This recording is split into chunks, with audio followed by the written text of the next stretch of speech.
All right, guys, so I got that out of the mold and I put it out here. Of course, I got some help. I had my neighbor come and help me move it, but it's looking really good. Just got to get a Dremel and kind of Dremel some of the sharp edges there, and then adhese it on there or mortar it on there. I don't know which one I want to do yet. But it's looking good. Now, this is my next project I already started, and it's going to go all the way to the end. And you notice I got another countertop that goes right here. So I'm going to have a corner right in this area. I've already, excuse me, I've already measured that out. And so I'm not going to be able to put any of that cove molding there because I want to butt them up against each other and I want them to look like, that's how it was made. So I'll show you what I did on the mold so far. So these are inverted molds. As you saw how I flipped it over, and so the bottom of it is actually going to be the top. Well, anyways, so this is going to be flipped over. That's the reason why I got the cove molding going across here all the way, because when I flip it, it's going to be on that outside of that outdoor kitchen. And this will be, the edge that we started at.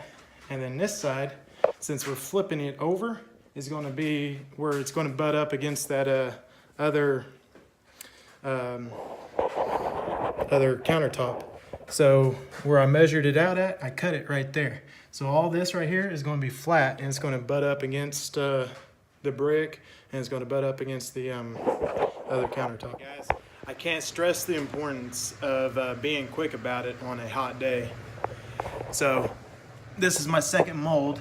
As you can tell, my troweling is not the best in the world because this stuff's set up super quick.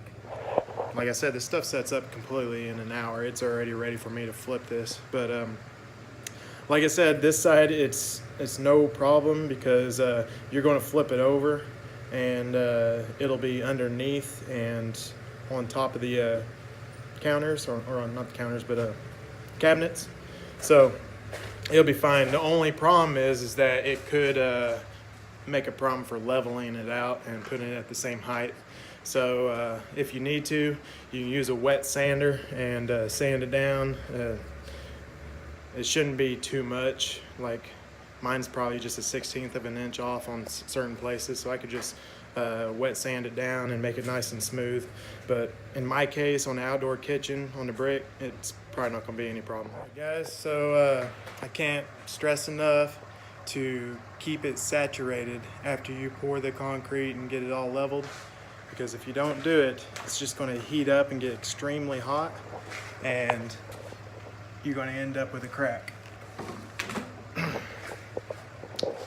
I got a little carried away and was doing other things and forgot to spray paint it, or not paint, but put water on it and saturate it. But anyway, I made another one, and so it's fine. I made, as you can tell, I put a big old picture on it. But I'm going to be putting the coating on top of it with a clear coat and everything to seal it, so it'll be good. All right, so I got the last piece of my moldings done to pour cement tomorrow. This little one will finish out that countertop that I've been doing, and then this will be my bar top. Now, if you notice, the molding stopped right there, and I got like 6 inches, maybe 5.5 inches. Well, I'm going to do something a little different. I'm going to make it curved. And so you got to go the full length that you're wanting to curve, and then you need to go get some thin whiteboard that has the same plastic coating on it. It's just like this stuff, but it's called whiteboard. Really thin, flexible. You can grab that, and we're going to butt it up here, and we're going to put it across, kind of give it a little curve. I'll show you how to do that next.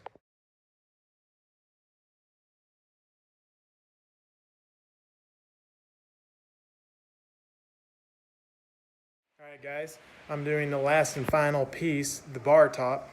After a few trial and errors, I finally got it to work. So I told you I'm making it curved, alright? And the cove molding that I'm using was giving me a pain. So I found some from Home Depot that curves really nice. It's still cove molding, but it doesn't have the corner piece. So it looks pretty good. But as you can see, I got a bunch of clamps holding it down. I got some adhesive behind it. Probably let it set for a day, come back tomorrow, and it'll be ready for concrete.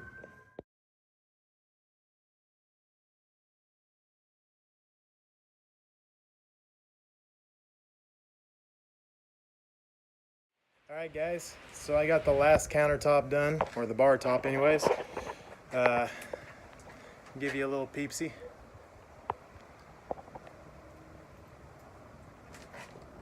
Came out together pretty good. Just to let you know, this is my first time to make the countertops, so I feel like it's a success. This bar top gave me a little trouble with the curved areas, but I got it. Of course, it's cement. It's going to have pits, and it's going to have little cracks and everything around it, but you know that you kind of want that. That's just gives a natural stone look.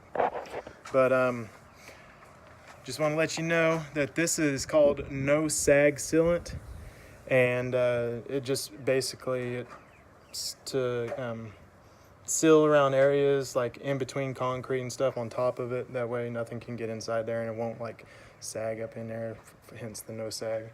But if you're going to do this against brick or something, or any kind of wall, and you have a little opening, that no sag cement, it's so thick, it's really hard to squeeze out of the tube, but it's so thick that it's not going to fall into that crack.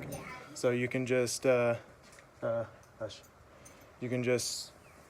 put it on there and then use your finger and you know, wipe it clean.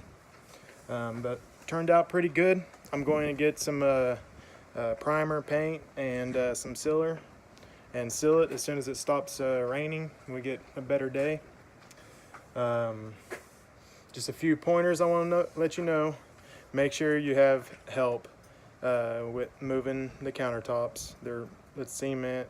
Each bag is like 55 pounds, and then you add water, so I mean each of these was like 100 and something pounds or more. So make sure you got help. Don't hurt your back.